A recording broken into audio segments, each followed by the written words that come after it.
नमस्कार, मैं हूं ज्योत्सना पाटनी। कोरोना के नए वेरिएंट ओमिक्रॉन का खतरा देश में लगातार बढ़ता जा रहा है। सिर्फ 3 दिन में ओमिक्रॉन के मामले 2 से बढ़कर 21 हो गए हैं। राजस्थान, महाराष्ट्र, कर्नाटक, गुजरात और राजधानी दिल्ली में ओमिक्रॉन वेरिएंट पहुंच चुका है। वेरिएंट के मरीज मिलने के बाद अब कॉन्टैक्ट ट्रेसिंग बढ़ा दी गई है। अभी तक जितने भी केस मिले हैं उनका कहीं ना कहीं अफ्रीका से ट्रैवल कनेक्शन नजर आ रहा है और यही कारण है कि सरकार ने एयरपोर्ट पर भी सख्ती बढ़ा दी है। 2 दिसंबर को भारत में पहली बार ओमिक्रॉन की एंट्री हुई। बेंगलुरु में 2 मामले सामने आए और फिर 5 दिसंबर तक देश में 21 मामले आ चुके हैं, यानी कि 3 दिन में ओमिक्रॉन 10 गुना से भी ज्यादा भारत में बढ़ गया है। भारत में ओमिक्रॉन की स्पीड कैसे डेंजरस बन सकती है, ये समझना बहुत जरूरी है और इसको आप कुछ ऐसे समझिए। 3 दिन में ही 21 केस सामने आ चुके हैं। सबसे ज्यादा 9 केस तो राजस्थान के जयपुर से मिले हैं। दूसरे नंबर पर है महाराष्ट्र, जहां पुणे में 7 और कल्याण में 1 मामला मिला है, यानी कि महाराष्ट्र में कुल केसेस हैं 8। कर्नाटक में सबसे पहले ओमिक्रॉन के 2 मामले सामने आए थे। दिल्ली में भी ओमिक्रॉन के 1 केस की पुष्टि हो चुकी है, जबकि एक शख्स जो संक्रमित है वो गुजरात के जामनगर से है। विदेश से इंडिया आने वाले सबसे ज्यादा जो यात्री हैं, सबसे ज्यादा जो फ्लाइट्स हैं वो दिल्ली और मुंबई से ही हैं। ऐसे में दिल्ली मुंबई में ओमिक्रॉन का सबसे बड़ा खतरा है। दिल्ली के स्वास्थ्य मंत्री ने बताया कि एलएनजेपी अस्पताल में भर्ती 27 लोगों में सिर्फ 1 ओमिक्रॉन से संक्रमित है। सरकार एयरपोर्ट पर लगातार जांच भी कर रही है। जो विदेशों से फ्लाइट्स आ रही हैं दिल्ली में, फ्लाइट्स में जो सस्पेक्ट लोग हैं, जो भी अफेक्टेड कंट्रीज से आ रहे हैं, उन सबका 100% लोगों का टेस्ट वहाँ पर किया जा रहा है। तो अभी तक 27 लोगों को एलएनजेपी हॉस्पिटल लाया गया है, जिसमें से 17 पॉजिटिव हैं और 10 लोग ऐसे हैं जो उनके क्लोज कॉन्टैक्ट हैं, तो वो 27 लोग हैं। 17 लोगों में से 12 की जीनोम सीक्वेंसिंग हो चुकी है। 1 जो है वो ओमिक्रॉन पाया गया है। जितने भी पेशेंट हॉस्पिटल में ऑल आर स्टेबल, कईयों को तो सिम्टम भी नहीं है, कोई उनको पता नहीं लग रहा है। सबसे बड़ी स्पेशल तैयारी तो ये है कि किसी भी तरीके से इसको कम्युनिटी में जाने से रोका जाए। इसीलिए एयरपोर्ट पे जो भी अफेक्टेड कंट्री से लोग आ रहे हैं, 100% लोगों का टेस्ट वहीं पर किया जा रहा है। जिसमें भी पॉजिटिव पाए जाते हैं उसको तुरंत आइसोलेट किया जाता है। कोशिश यही है कि किसी भी तरीके से उसको कम्युनिटी में जाने से रोका जाए। मुझे लगता है कि वैक्सीन लगवाने से आप निश्चिंत ना हो। वैक्सीन लगवा लिया है तो उसके बाद भी आपको प्रोटेक्शन जरूर लेनी है। सभी लोगों को मास्क जरूर, कुछ लोगों को लग रहा है अभी हमने तो वैक्सीन लगवा ली, अब हमें प्रोटेक्शन की आवश्यकता नहीं है। जो एक्सपर्ट्स हैं उनका ये कहना है कि वैक्सीन लगवाने से सीरियस नहीं होता, पर इन्फेक्शन को रोक पाना बहुत जरूरी नहीं कि रुके। तो आप लोगों को, सबको, जिसको वैक्सीनेटेड है, अनवैक्सीनेटेड है, अगर पब्लिक में जाते हैं तो मास्क जरूर लगाएं। अगर 100% लोग मास्क लगाएंगे तो इसको हम फैलने से रोक सकते हैं 100%। तो दिल्ली सरकार की क्या है तैयारी, ये आपने स्वास्थ्य मंत्री सत्येंद्र जैन से जाना। मुंबई में भी सरकार ओमिक्रॉन के खतरे के मद्देनजर अलर्ट है। महाराष्ट्र के मंत्री आदित्य ठाकरे ने सभी लोगों से मास्क पहनने और सोशल डिस्टेंसिंग का पालन करने की अपील की है। लोगों से यही दरख्वास्त है कि जो guidelines government of India, government of Maharashtra और जो भी अर्बन लोकल बॉडीज हो, उन्होंने जो रिलीज की है उसे फॉलो करें, क्योंकि ओमिक्रॉन का ये धोखा है वो बढ़ते जा रहा है। अभी आपने देखा होगा जो नंबर्स है वो बढ़ रहे हैं। जीन टेस्ट हो या फिर हमारे जो काफ़ी सारे जो RT-PCRs हो, उसको हम भारी मात्रा में कर रहे हैं। एयरपोर्ट पे हो या जहाँ जहाँ हमारी एंट्री पॉइंट्स है वहाँ तो करें, लेकिन हमारे शहर में भी यही मैं सबसे विनती करूँगा कि हर हफ्ते कॉर्पोरेट ऑफिसेज हो, ऑफिस पार्क्स हो, वहाँ अगर RT-PCR वीकली की जाए खुद के बचाव के लिए, वो बहुत ज़रूरी है। दूसरा है जिनका वैक्सीन हुआ नहीं है सेकेंड डोज, उन्होंने वैक्सीन लेना ज़रूरी है। वही बात, अभी रही बात जो गाइडलाइंस की है, स्ट्रिक्ट करना नहीं करना, मुझे लगता है कि 1-2-3 दिन हमें देखना ज़रूरी है कि ये माहौल कैसे बनते जाता है। जो गाइडलाइंस हमने अभी दी है वो तो रिस्ट्रिक्टिव गाइडलाइंस है। शादी का माहौल हो या जल्दी स्कूल्स भी खुलने वाले हैं, तो जो बेसिक गाइडलाइन है वो फॉलो करें। मास्क ये बहुत ज़रूरी है। ओमिक्रॉन से तीसरी लहर ना आए, इसके लिए जरूरी है कि आप मास्क सही तरीके से पहने, सोशल डिस्टेंसिंग का पालन करें। लेकिन लोग अभी भी ओमिक्रॉन के खतरे को समझ नहीं रहे हैं। मुंबई के दादर मार्केट में देखिए मास्क को लेकर लोगों ने क्या बहाने बनाए। कहाँ सर मास्क नहीं लगा आपने? मास्क है ना इधर। हाँ, क्या नाम है आपका? अक्षय तांबे। अक्षय, आपने मास्क क्यों नहीं लगाया? सॉरी, क्या हुआ, क्यों, क्या दिक्कत है? बाजी दिक्कत है। सॉरी। आइए, मास्क क्यों नहीं लगा रहे आप? लगाए है मास्क है। क्या दिक्कत है आपको मालूम नहीं? अभी देखिए ओमिक्रॉन भी आ गया, फिर भी आप नहीं लगा रहे। नहीं, मास्क क्यों नहीं लगाया था आपने?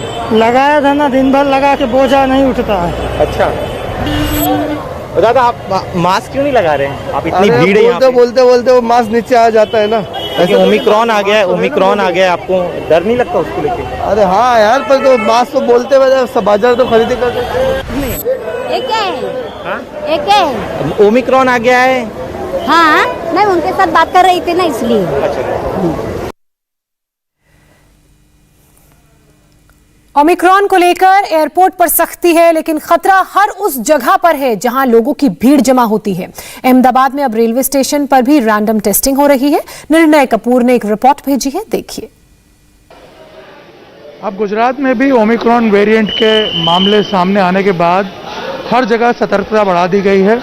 पहले सिर्फ एयरपोर्ट पे बहुत ज़्यादा सतर्कता थी, लेकिन अब पूरे शहर में और रेलवे स्टेशन में भी आप देख सकते हैं इस तरह से टेस्टिंग बूथ जो है वो बनाए गए हैं। और यहाँ पे अगर आप देखेंगे तो रैंडमली जो यात्री आ रहे हैं उनके सैंपल्स जो हैं वो लिए जा रहे हैं, और ये इंश्योर किया जा रहा है कि अगर अब क्योंकि देश के अलग अलग भागों में भी कई जगह से ओमिक्रॉन वेरिएंट के मामले सामने आ रहे हैं, तो यदि कोई यात्री किसी से इन्फेक्ट होकर रेलवे स्टेशन के जरिए पहुंच रहा है शहर में, तो उसे भी ट्रैक किया जा सके।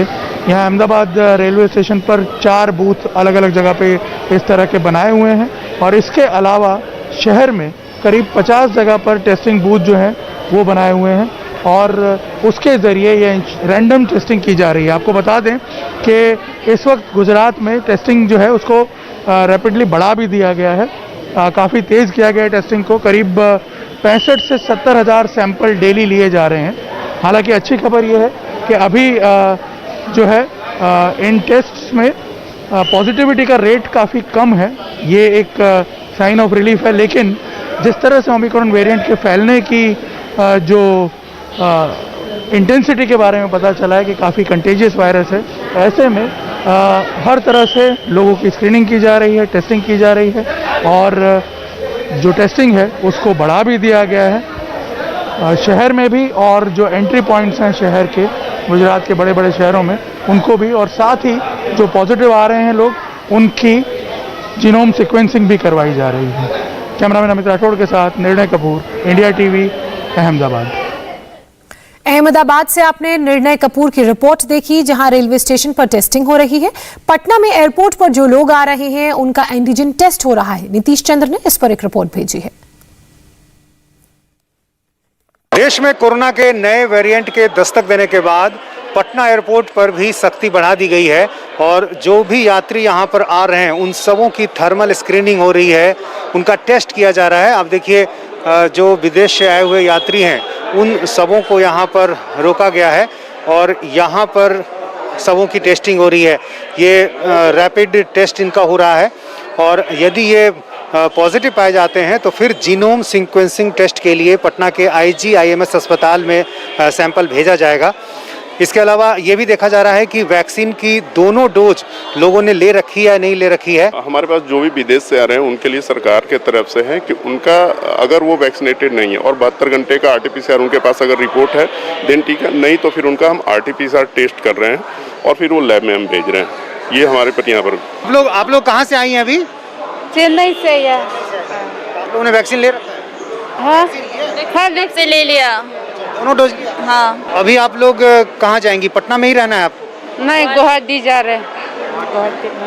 ये जो नया वेरिएंट आया है उसको लेकर मन में डर भी है क्या?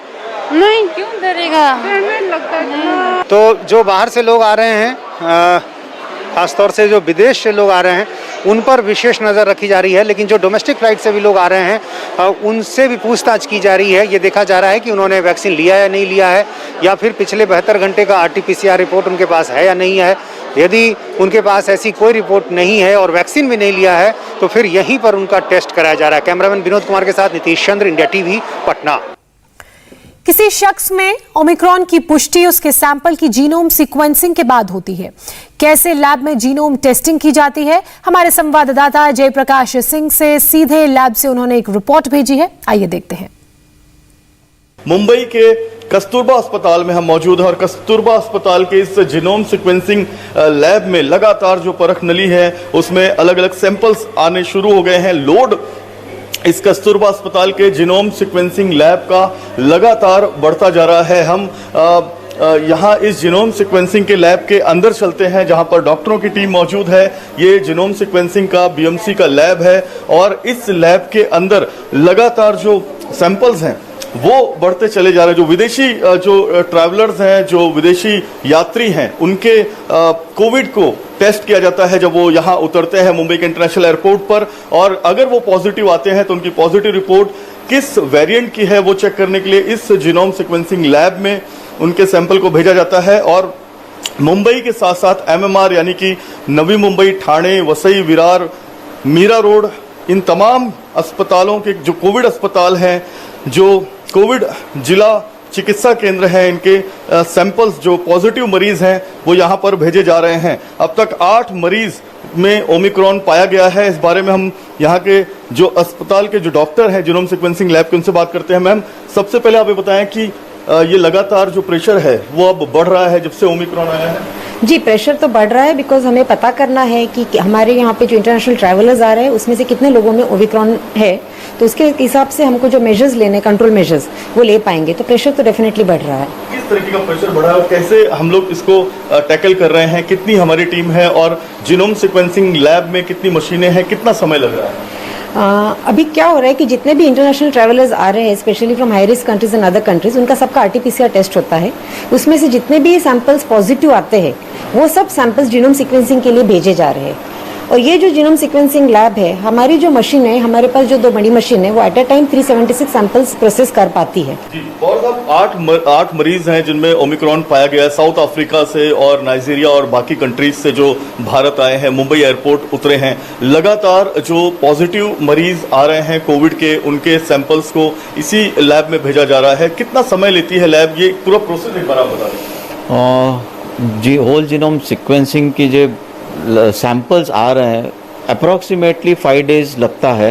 सैंपल यहाँ आने के बाद रिकन्फर्म करना पड़ता है कि वो पॉजिटिव है। वो कंफर्मेशन के बाद it undergoes lots of processes और उसके बाद ये मशीन में सैंपल लोड करने के बाद रिजल्ट्स आते हैं। मैम, आप ये बता दें कि आरएनए निकालने के बाद जो सैंपल यहाँ पर लाया जाता है, उसके बाद जो जैसे 7 हिल अस्पताल है या बाकी अस्पताल है, उनको कब ये इन्फॉर्मेशन दी जाती है और तब तक उनको किस तरह की प्रिकॉशन लेने के लिए कहा जाता है? सारे पेशेंट्स को वैसे भी एडमिट कर रहे हैं फिलहाल तो, एंड हम इंफॉर्मेशन डायरेक्टली उनको नहीं देते, हम सिर्फ हमारे हायर अथॉरिटीज को बताते हैं। इंडिया टीवी हर वक्त हर जगह डाउनलोड करने के लिए सर्च करें India TV news Google play store या ऐप स्टोर पर।